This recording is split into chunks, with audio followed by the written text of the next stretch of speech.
এখানে আমার হাতে যে লিথিয়াম আয়ন ব্যাটারিটা দেখতে পাচ্ছেন, এই ধরনের ব্যাটারিগুলো খুবই কার্যকরী। এই ব্যাটারিগুলো একরকম দেখা যায় প্রায় সব ক্ষেত্রেই এই ব্যাটারিগুলোকে ব্যবহার করা যায়। তবে বেশিরভাগ সমস্যাটা কি হয়, এই ব্যাটারিগুলো যে চার্জিং যে মডিউলার, তার মানে এই ব্যাটারিগুলো যে ১ম অবস্থায় যে চার্জটা থাকে, কোনো জিনিস যখন ব্যবহার করা হয়, কোনো এলইডি বা কোনো ডিভাইস যখন এই ব্যাটারি থেকে ব্যবহার করা হয়, তখন এই ব্যাটারিটার চার্জ শেষ হয়ে যায়। চার্জ শেষ হয়ে গেলে আবার নতুন করে যে চার্জ দেওয়ার জন্য যে ব্যবস্থা, সেই ব্যবস্থা করতে গেলে দেখা যায় যে চার্জিং মডিউলারগুলো মার্কেটে পাওয়া যায়, ওই মডিউলারগুলো ঠিকঠাকভাবে কাজ হয় না বা কাজ হলেও দেখা যায় ওই মডিউলারগুলো বেশি দিন করে longevity হয় না, অল্প দিনে নষ্ট হয়ে যায়। আমি আপনাদিকে এমন একটা সিস্টেম বা এমন একটা ট্রিক্স দেখিয়ে দেবো, একদম ফ্রিতে এই ব্যাটারিগুলো পুরো প্রফেশনালভাবে চার্জ করতে পারবেন। প্লাস হচ্ছে চার্জ করে আপনারা এই ব্যাটারিগুলোকে দীর্ঘদিন ধরে ব্যবহার করতে পারবেন। আমি আপনাদিকে সবকিছু step by step A to Z সবকিছু আমি আপনাদিকে দেখিয়ে দেবো। একদম ফ্রিতে ওই মডিউলারটা চার্জিং যে মডিউলারটা আপনারা তৈরি করতে পারবেন। তার আগে অবশ্যই চ্যানেলটাকে সাবস্ক্রাইব করে অল নোটিফিকেশন অন করে রাখবেন। আমি এবার আপনাদিকে দেখিয়ে দেবো কিভাবে এই ব্যাটারিগুলো চার্জ করার জন্য প্রফেশনালভাবে বা পারফেক্টভাবে কিভাবে একটা মডিউলার আপনারা তৈরি করবেন একদম ফ্রিতে। আপনাদের বাসাবাড়িতে ফেলে দেওয়া জিনিস থেকেই আপনারা এই ব্যাটারিগুলোকে চার্জ করতে পারবেন। জাস্ট আমি আপনাদিকে দেখিয়ে দেবো, আপনারা খুব সহজে তৈরি করে নিতে পারবেন। এবার আমি আপনাদিকে দেখিয়ে দেবো কিভাবে এই মডিউলারগুলো একদম সহজ সরল সিস্টেমে পুরো ফ্রিতে মডিউলার তৈরি করবেন। চার্জিং যে সিস্টেমটা, সেই চার্জিংটা কিভাবে আপনারা তৈরি করবেন, আমি আপনাদেরকে এবার দেখিয়ে দেবো। এই ব্যাটারিটার এখন ভোল্টেজটা কত আছে আমি মেপে দেখিয়ে দেবো। তারপর এই ব্যাটারিটাকে আমি চার্জ করে দেখিয়ে দেবো। চার্জ কতটা হচ্ছে বা কতটা কুইকভাবে চার্জ হচ্ছে, আমি আপনাদেরকে সবকিছু ডিটেইলসে এই ভিডিওটার মধ্যে দেখিয়ে দেবো। এইখানে দেখতে পাচ্ছেন এই ব্যাটারিটা আমি এখন রেখে দেবো। এই ধরনের যে এইখানে দেখতে পাচ্ছেন, এইখানে যে এই ধরনের যে DOB গুলো দেখতে পাচ্ছেন, এই ধরনের DOB প্যানেল দিয়ে আপনারা এই ব্যাটারিটাকে চার্জ করতে পারবেন। তার একটা সিস্টেম আছে, তার একটা পদ্ধতি আছে। আমি সবকিছু আপনাদিকে দেখিয়ে দিচ্ছি সহজ সরল সিস্টেমে। কেননা এই যে DOB গুলো, এই DOB গুলো বেকার বাসাবাড়িতে পড়ে থাকে, ফেলে দেয়া হয়। না ফেলে দিয়ে আপনারা একদম পারফেক্টভাবে একটা মডিউলার তৈরি করে নিতে পারবেন। আমি আপনাদেরকে এবার দেখিয়ে দিচ্ছি কিভাবে আপনারা তৈরি করবেন। তার জন্য এইখানে দেখতে পাচ্ছেন, এইখানে একটা ব্রিজ রেকটিফায়ার ডায়োড আছে, SMD ব্রিজ রেকটিফায়ার ডায়োড। এটা SMD bridge rectifier diode heavy powerful diode. এই ডায়োডটা দিয়ে আমি কাজ করে দেখাবো। আমি আপনাদেরকে সিস্টেম বাই সিস্টেম দেখিয়ে দেবো। এই ডায়োডটা ১ম এ তুলে নেবো। তোলার আগে এইখানে এই জায়গাটায় ভালো করে পেস্ট লাগিয়ে নেবেন। পেস্ট না লাগালে কোনো রকমভাবেই এইখানে ডায়োডটাকে তুলতে পারবেন না। এখানে আমি একটা স্ট্যান্ড নিয়ে নেবো। আপনাদের যেরকম সুবিধা হবে সেরকমভাবে এই কাজটা করবেন। আমি আপনাদেরকে দেখিয়ে দিচ্ছি কিভাবে এই কাজটা করবেন। এইখানে যে সোল্ডারিং আয়রনটা আছে, আমি সোল্ডারিং আয়রনটা দিয়ে দেখাচ্ছি। আপনাদের কাছে সোল্ডারিং আয়রন বাদে যদি ব্লোয়ার থাকে, ব্লোয়ার দিয়েও এই কাজটা করতে পারবেন। তবে সোল্ডারিং আয়রনটা ভালো পরিমাণে হিট হতে হবে। হিট না হলে বা ভালো পরিমাণে গরম না থাকলে আপনারা এই কাজটা করতে পারবেন না। আমি হিটটা একটু বাড়িয়ে নিচ্ছি। রেগুলেটর সিস্টেম থাকলে হিটটা আপনারা সহজে বাড়িয়ে নিতে পারবেন বা নরমাল যদি সোল্ডারিং আয়রন হয়, তাহলেও এই কাজটা করতে পারবেন। আমি কুইক কাজটা করব বলে আমি এখানে কিছুটা হিটটা বাড়িয়ে নিচ্ছি। আপনাদের কাছে যদি নরমাল আয়রন থাকে, নরমাল আয়রনও এই কাজটা করতে পারবেন, কোনো রকম সমস্যা নাই। এইখানে আমি কিছুক্ষণ এইখানে শুধু রেখে দেবো। রেখে দেওয়ার পর এইখানটা যাতে না পুড়ে গলে যায়, তার জন্য আমি একটা এখানে কাঁচিতে আমি বসিয়ে নেবো। বসিয়ে নেওয়ার পর এইখানে জাস্ট আমি ধরবো। এইখানে ধরলেই এইখানে যে ব্রিজ রেকটিফায়ার যে ডায়োডটা আছে, এই ডায়োডটা এখান থেকে উঠে যাবে। এইখানে দেখুন, এখানে কিছুক্ষণ যদি ধরেন তাহলেই উঠে যাবে। এইখানে সোল্ডারিং আয়রনটা কিন্তু পুরোপুরিভাবে গরম থাকতে হবে। গরম না থাকলে এখানে কোনো রকমভাবেই তুলতে পারবেন না। এইখানে কিছুক্ষণ এখানে গরম হয়ে যাওয়ার পর এইখানে ডায়োডটা অটোমেটিক এইখান থেকে উঠে চলে যাবে। আমি আপনাদেরকে দেখিয়ে দিচ্ছি কিভাবে আপনারা এই কাজটা করবেন। এইখানে দেখুন, এখানে কিছুক্ষণ ওয়েট করতে হবে। কেন সোল্ডারিং আয়রনটা যতটা হিটের দরকার, এইখানে যে ডায়োডটা লাগানো আছে, এই ডায়োডের যে এইখানে দেখতে পাচ্ছেন, এইখানে যে রাংগুলো লাগানো আছে, এই রাংগুলোকে গলতে হবে পরিষ্কারভাবে। না গললে কিন্তু এইখানে ডায়োডটাকে আপনারা তুলতে পারবেন না। আর আপনাদের কাছে যদি ব্লোয়ার থাকে, ব্লোয়ার দিয়েও এই কাজটা করতে পারবেন বা কোনো রকম যদি মোমবাতি থাকে, মোমবাতি দিয়েও এই কাজটা করতে পারবেন। এইখানে আমি এই ডায়োডটাকে তুলে নিচ্ছি। তুলে নিয়ে আপনাদেরকে দেখিয়ে দিচ্ছি এইখানে সোল্ডারিং আয়রনটা এখন এই মুহূর্তে একটু হিট হতে বা গরম হতে দেরি আছে, তার জন্য এই সমস্যাটা হচ্ছে। তো এইখানে দেখতে পাচ্ছেন ধোঁয়া আসছে, তার মানে এবার আপনারা সহজেই এই ডায়োডটাকে আপনারা তুলে নিতে পারবেন। আমি একটা স্ট্যান্ড এইখানে লাগিয়ে নেব। লাগিয়ে নিয়ে আপনাদেরকে দেখিয়ে দিচ্ছি। এবার আমি দেখে নেব এইখানে ডায়োডটা এখান থেকে উঠছে কি উঠছে না। যদি না ওঠে তার জন্য আলাদা ব্যবস্থা আমি আপনাদেরকে দেখিয়ে দেবো। এইখানে জাস্ট এখানে একটু চাপ দেবেন। চাপ দিলেই এখানে ডায়োডটা উঠে যাবে।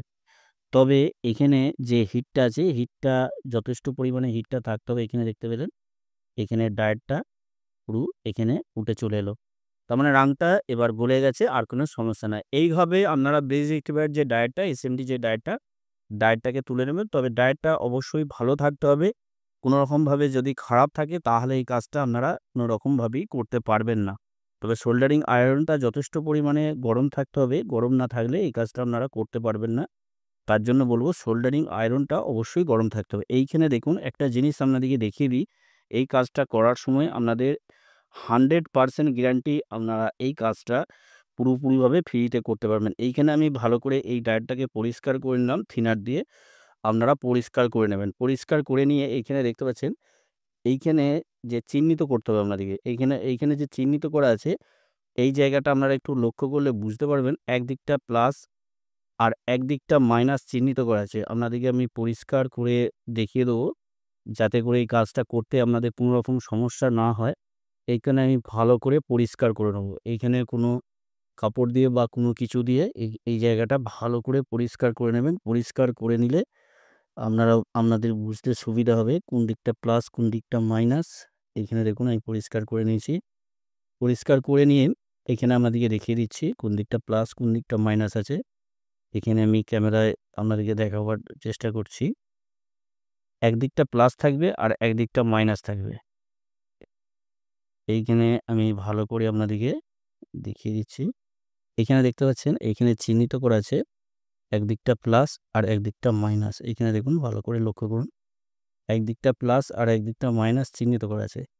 এই প্লাস মাইনাসটা যদি না বুঝতে পারেন তাহলে কিন্তু এই কাজটা করতে পারবেন না। এখানে প্লাস মাইনাসটা অবশ্যই আপনারা দেখে কাজ করবেন। আপনারা আশা করি বুঝতে পারছেন। তো আপনাদেরকে আমি দেখাবার চেষ্টা করছি। তো দেখুন আমি ভালো করে আরেকটু ভালো করে পরিষ্কার করে নিই। পরিষ্কার করে নিয়ে আপনাদেরকে দেখাচ্ছি। কিছু সময় অনেক সময় কি হয়, কোন দিকটা প্লাস মাইনাস ক্যামেরাতে বুঝতে পারবেন না। এমনি যখন খালি চোখে দেখবেন, এখানে আপনাদেরকে বুঝিয়ে দিচ্ছি বা দেখিয়ে দিচ্ছি দেখুন। এই দিকটা এখানে লক্ষ্য রাখুন, এখানে বুঝতে পারবেন। এখানে দেখুন এখানে চিহ্নিত করা আছে। আপনারা যখন খালিতে দেখবেন তখন পরিষ্কার বুঝতে পারবেন। তার মানে যে দিকটা খাঁজ কাটা আছে, এইখানে দেখতে পাচ্ছেন এই দিকটা যে দিকটা খাঁজ কাটা আছে সেই দিকটা ডিসি কানেকশন হবে। আর এদিকটা এসি কানেকশন, তার মানে ইনপুট এই দিকটা হবে, আর আউটপুট যে দিকটা খাঁজ কাটা আছে, এইখানে দেখতে পাচ্ছেন খাঁজ কাটা আছে, এদিকটা আউটপুট হবে। এবার এইখানে প্লাস মাইনাস দেখুন, এখন বুঝতে পারছেন। দেখুন এইখানে এই দিকটা প্লাস, তার মানে এই দিকটা প্লাস আছে। এইখানে দেখুন ভালো করে এখানে লক্ষ্য করলে বুঝতে পারবেন। এই দেখুন একদিকটা এই দিকটা প্লাস আছে, এখানে এই দিকটা প্লাস আছে আর এই দিকটা মাইনাস আছে। আপনারা যখন খালি চোখে দেখবেন তখন অনায়াসে আপনারা বুঝতে পেরে যাবেন। এবার আমি কানেকশানটা আপনাদেরকে দেখিয়ে দিই। এইখানে এবার কানেকশানটা কিভাবে করবেন, এই মডিউলারটা কিভাবে তৈরি করবেন আপনারা। তার মানে এই দিকটা প্লাস হয়ে গেল, এই দিকটা মাইনাস হয়ে গেল, আপনারা সহজে বুঝে নিয়েছেন। এবার ইনপুট কানেকশন দেবো, আউটপুট কানেকশন দেবো। ইনপুট কানেকশন দেওয়ার জন্য আপনাদেরকে এই ধরনের একটা ডাটা কেবল নিতে হবে। এখানে দেখতে পাচ্ছি, এখানে দেখতে পাচ্ছেন, এখানে পুরানো একটা ডাটা কেবল আপনারা নেবেন। তাতে যে কোনো টাইপ হোক অসুবিধে নয়। পুরানো ডাটা কেবলটাকে আপনারা এইখানে সরাসরি এই জায়গায় এইভাবে কেটে নেবেন। কেটে নিয়ে এইখানে তারটাকে বার করে নেবেন। এখানে যে তারটা আছে এই তারটাকে আমি বার করে নেব। এইখানে এই জায়গাটা দিয়ে আমি বার করে নেব, কোনো কিছু কাটার দিয়ে বা কোনো কিছু দিয়ে এইভাবে কেটে এইখানে তারটাকে বার করে নেব। এখানে যে ভিতরে তারটা দরকার আছে আমাদের, এই তারটাকে বার করে নেব। এইখানে তারটাকে আমি এখানে কেটে বার করে নেব। এইভাবে আমি কেটে বার করে নিচ্ছি। কোনো ব্লেড দিয়েও আপনারা কাটতে পারেন। তো আমি আপনাদেরকে দেখিয়ে দিচ্ছি কিভাবে আপনারা ভেতর থেকে তারটা বার করবেন। আপনাদেরকে আমি বলেছি সবকিছু আমি আপনাদেরকে লাইভ দেখিয়ে দেবো। কোনো রকমভাবে ভিডিও আমি না কেটে আপনাদেরকে পুরো লাইভ দেখিয়ে দেবো কোনো রকম এডিটিং ছাড়া। এখানে দেখতে পাচ্ছেন এই তারটা আমি কেটে নিলাম। এইখানে দেখুন ২ টো তার আছে। তারটাকে আমি ভালো করে বার করে নেবো। এইখানে দেখুন ২ টো তার আছে। এইখানে তারটাকে আমি বাকি অংশটাকে কেটে নিচ্ছি। কেটে নেওয়ার পর এবার দেখুন এখানে তারটা অলরেডি একদিকটা কিছুটা কভারটা খুলে গেছে। তার মানে একদিকটা খুলে গেছে অলরেডি। আমি একদিকটা খুলে নেবো। এইখানে কভারটাকে আমি বার করে নেবো। বার করে নেওয়ার পর এইখানে যখন কানেকশনটা দেওয়া হবে তখন কোনো রকম প্লাস মাইনাস দেখার আপনাদের দরকার নেই। আপনারা যেদিকে খুশি কানেকশন করতে পারবেন। এইখানে ভালো করে আমি একটু রাং লাগিয়ে দেবো। রাংটা লাগিয়ে নিয়ে আমি সোল্ডারিং করব। তার কারণ হচ্ছে রাংটা যদি লাগিয়ে নেওয়া হয় তাহলেই কাজটা করার অনেকটা সুবিধে হয়। তাড়াতাড়ি কাজটা করতে পারবেন। এখানে আমি রাং একটু লাগিয়ে নিচ্ছি। লাগিয়ে নেওয়ার পর এখানে এবার যে কাজটা করবেন আমি দেখিয়ে দিচ্ছি। এইখানে একটা কাজ খুবই সাবধানের সাথে করতে হবে। কেননা এইখানের যে পয়েন্টগুলো আছে এই পয়েন্টগুলো পুরোপুরিভাবে খুবই আ কাছাকাছি পয়েন্ট আছে। তার মানে এখানে সোল্ডারিং করার সময় আপনাদেরকে খুবই সাবধানের সাথে এই কাজটা করতে হবে। কোনো রকমভাবে যেন কোনো তারের সাথে কোনো তারের যেন সংযোগ না হয়। সংযোগ হয়ে গেলে কিন্তু তাহলে এই কাজটা ঠিকঠাকভাবে হবে না। এখানে দেখুন আমি জাস্ট টাচ করব, সোল্ডারিং হয়ে গেল একটা পয়েন্টের সাথে। এইখানে আমি আরেকটা পয়েন্টের সাথে সোল্ডারিং করব। একদম সহজ কানেকশন, কোনো রকম ভজঘটনা জাস্ট কাজটা যখন করবেন আপনারা খুবই সাবধানের সাথে কাজটা করবেন। এইটুকুন। তাছাড়া আপনাদের কোনো রকম ভজঘট নেই। এখানে দেখতে পেলেন এখানে কানেকশনটা আমি করে নিলাম। এবার যে কাজটা করবেন এখানে দেখুন অলরেডি এখন ডিভাইসটা আমার তৈরি হয়ে গেছে। জাস্ট এবার আমি আপনাদেরকে ভোল্টেজটা মেপে দেখিয়ে দেবো। ব্যাটারিটা চার্জ হচ্ছে নাকি ভোল্টেজটা আমি মেপে দেখিয়ে দেবো আপনাদেরকে। আর কিছু কাজ নেই। এইখানে কাজ আমার মোটামুটি কমপ্লিট হয়ে গেছে। এবার আপনাদেরকে আমি ভোল্টেজটা মেপে দেখিয়ে দেবো। আমি এই কাজটা করার জন্য একটা স্ট্যান্ড নিয়েছি। এখানে স্ট্যান্ডে আমি তারটাকে লাগিয়ে নেবো যাতে করে কাজটা আমি ভালো করে করতে পারি। তার জন্য আমি স্ট্যান্ডে লাগিয়ে নিচ্ছি। আপনাদেরকে টোটাল আমি ভোল্টেজ যে ভোল্টেজটা আছে ওই ভোল্টেজটা মেপে দেখিয়ে দেবো। আপনাদেরকে বলে দিয়েছিলাম কোন দিকটা প্লাস হবে, কোন দিকটা মাইনাস হবে। তো এই দিকটা প্লাস হচ্ছে। আমি প্লাস তারটা রেড যে তারটা আছে সেই তারটা আমি প্লাস পয়েন্টের সাথে সংযুক্ত করব। আর যে ব্ল্যাক কালারের তারটা আছে ব্ল্যাক কালারের তারটা আমি মাইনাস দিকটা সংযুক্ত করব। প্রথমে আমি ভোল্টেজটা ব্যাটারির যে ভোল্টেজটা আছে এই মুহূর্তে কতটা ভোল্টেজ আছে আমি আপনাদেরকে দেখিয়ে দেবো। চার্জ করার পর কতটা ভোল্টেজ থাকছে সেটাও আমি দেখিয়ে দেবো আপনাদেরকে। যাতে করে আপনারা একদম খুবই তাড়াতাড়ির মধ্যে চার্জটা করতে পারেন। এখানে আমি প্লাস পয়েন্টের সাথে আমি সোল্ডারিং করে নিলাম। আর এইখানে মাইনাস দিকে আমি সোল্ডারিং করব। একটা ব্যাটারি চার্জিং যে মডেলারগুলো যদি কিনতে হয় মার্কেট থেকে প্রায় ২০০ থেকে ২৫০ টাকা দাম নিয়ে নেয়। সেই টাকাটা পুরোপুরিভাবে আপনাদের বেঁচে যাবে। প্লাস হচ্ছে পুরো প্রফেশনালভাবে এই ব্যাটারিটাকে আপনারা চার্জ করতে পারবেন। আমি প্রথমে আপনাদেরকে ভোল্টেজটা আমি মেপে দেবো। মেপে দেখাবো এখানে ব্যাটারির ভোল্টেজটা কত আছে। এখানে আমি ডিসি রেঞ্জে রাখবো। ডিসি ২০ রেঞ্জে রাখছি। ডিসি ২০ রেঞ্জে রেখে আমি ভোল্টেজটা মাপবো। কেননা এখানে ভোল্টেজটা 3.7 ভোল্ট থাকে। এখানে আমি ভোল্টেজটা ডিসি ২০ তে রাখলাম। ২০ তে রেখে এখানে এবার ভোল্টেজটাকে আপনাদেরকে মেপে দেখিয়ে দিচ্ছি। এখানে দেখুন, এখানে এই মুহূর্তে ভোল্টেজ আছে 2.46। তার মানে এখানে ভোল্টেজ থাকে 3.6 এরকম ভোল্টেজ থাকে বা 3.7 এরকম ভোল্টেজ থাকে। এখানে 2.46 ভোল্টেজ আছে দেখতে পেলেন। এবার আমি চার্জিংটা দিয়ে ভোল্টেজটা দেখিয়ে দেবো। এখানে দেখতে পেলেন ভোল্টেজ আছে 2.46। এবার আমি এইখানে যে তারটা লাগিয়েছি ডাটা কেবলটা এটা দেখুন যেকোনো চার্জারের সাথে মোবাইলের যে চার্জার থাকে সেই চার্জারের সাথে আপনারা লাগাতে পারবেন। এবার এইখানে আমি চার্জারের সাথে ডাইরেক্ট 220 ভোল্ট এসি সাপ্লাইয়ের সাথে আমি সংযুক্ত করছি। এটা সংযুক্ত করার জন্য আমি ডাইরেক্ট 220 ভোল্ট এসি সাপ্লাইয়ের সাথে একটা চার্জিং মডিউলার লাগাবো। চার্জিং মডিউলার বলতে যে চার্জারগুলোতে মোবাইলে চার্জ করা হয় ওই চার্জারই আমি লাগাবো। কোনো রকম আমি চার্জার লাগাবো না। এবার এইখানে আমি চার্জারে ডাইরেক্ট 220 ভোল্ট এসি সাপ্লাইয়ের সাথে আমি সংযুক্ত করে দিয়েছি। এইখানে দেখতে পাচ্ছেন এখানে সাপ্লাই চলে এসছে। এবার ডাইরেক্ট 220 ভোল্ট এসি সাপ্লাইয়ের সাথে সংযুক্ত করবো একটা চার্জারকে। এখানে দেখতে পাচ্ছি মোবাইলের যে চার্জার সেই চার্জারই আমি লাগাচ্ছি। এখানে চার্জারটা লাগিয়ে দিলাম। চার্জারটা লাগানোর পর এখানে আমি সাপ্লাই দিচ্ছি। এখানে সাপ্লাইটা দিচ্ছি, এখানে ডাটা কেবলটা আমি লাগিয়ে নিচ্ছি। এখানে দেখুন ডাটা কেবলটা লাগিয়ে নেব। এবার আমি ভোল্টেজটা চার্জারটা আপনাদেরকে দেখানোর কারণ হচ্ছে আমি এখানে চার্জারটা লাগিয়েছি নাকি সেটা আমি আপনাদেরকে দেখিয়ে দিলাম। দেখুন এখানে চার্জার লাগিয়ে দিয়েছি। এবার এখানে ভোল্টেজটা মাপবো। এখানে দেখুন 2.46 আছে। কিছুক্ষণ ওয়েট করব। এখানে ভোল্টেজটা আস্তে, আস্তে আপ হবে। কেননা এখানে সরাসরি সঙ্গে বাড়বে না বা দেখাবে না। এখানে কিছুক্ষণ পর আমি ভোল্টেজটা মাপবো। ভোল্টেজটা মেপে দেখাবো। এখানে আমি সরাসরি ডাটা কেবলটা লাগিয়ে নিয়েছি। আর এইখানে যে ভোল্টেজ আসছে নাকি আমি সেটাও দেখে নেবো। এখানে ডিসি ভোল্টেজটা আসছে নাকি? এখানে এই ভোল্টেজটা মেপে দেখে নেবো। এখানে দেখতে পাচ্ছেন, এখানে এই মুহূর্তে কোনো রকমভাবেই ভোল্টেজ আসছে না। এখানে ভালো করে দেখে নেবো। এবার অনেক সময় কি হয়, ডাটা কেবল যদি খারাপ থাকে এই সমস্যাটা হতে পারে। এখানে দেখতে পাচ্ছেন এখানে কোনো রকমভাবে ভোল্টেজ আসছে না। তার মানে চার্জার লুজ হলেও এই সমস্যাটা হয়। এখানে ইনপুট ভোল্টেজ না এলে আউটপুট ভোল্টেজ কোনো রকমভাবেই যাবে না। তো এইখানে আমি এই চার্জারটাকে আমি এইখান থেকে খুলে নেব। খুলে নিয়ে এখানে ডাইরেক্ট সরাসরি আমি লাগাবো। লাগিয়ে দেখে নেব এখানে ভোল্টেজ আসছে কি আসছে না। এখানে ভোল্টেজটা আপ হতে হবে। এখানে ভোল্টেজ দেখে নেব, এখন এই মুহূর্তে 2.46 আছে। তার মানে ইনপুটের যে ভোল্টেজটা সেই ভোল্টেজটা আসছে নাকি দেখে নেব। এখানে কোনো রকমভাবেই ভোল্টেজ আসছে না। তার মানে এইখানে সরাসরি যে ডাটা কেবলটা আমি লাগিয়েছি, এই ডাটা কেবলটা যদি খারাপ থাকে তাহলে কিন্তু কোনো রকমভাবেই ভোল্টেজ আসবে না। তবুও আমি কিছুক্ষণ পর এখানে অনেক সময় ব্যাটারি যদি শর্ট থাকে বা ব্যাটারির যদি কোনো রকম প্রবলেম থাকে তাহলে এই সমস্যাটা হয়। এখানে আমি দেখে নেব ডাটা কেবল থেকে ভোল্টেজটা, ইনপুট যে ভোল্টেজটা আছে সেই ভোল্টেজটা এখানে আসছে নাকি আমি দেখে নেব প্রথমে। তারপর আমি অন্য ডাটা কেবল লাগিয়ে আপনাদেরকে দেখিয়ে দিচ্ছি। এখানে দেখতে পাচ্ছেন এখানে কোনো রকমভাবেই এখানে আপনাদেরকে দেখিয়ে দিচ্ছি। এখানে ইনপুট ভোল্টেজ কোনো রকমই আসছে না। তার মানে ইনপুট না ভোল্টেজ এলে এখানে কোনো রকমভাবেই ব্যাটারি চার্জ হবে না। এখানে আবার ইনপুট ভোল্টেজটার জন্য আমি ভালো একটা ডাটা কেবল লাগাবো। এখানে যে ডাটা কেবলটা লাগানো ছিল, সেই ডাটা কেবলটা পুরোপুরিভাবে খারাপ ছিল। আউটপুট ভোল্টেজ বা ইনপুট ভোল্টেজ কোনো রকমভাবেই আসছিল না।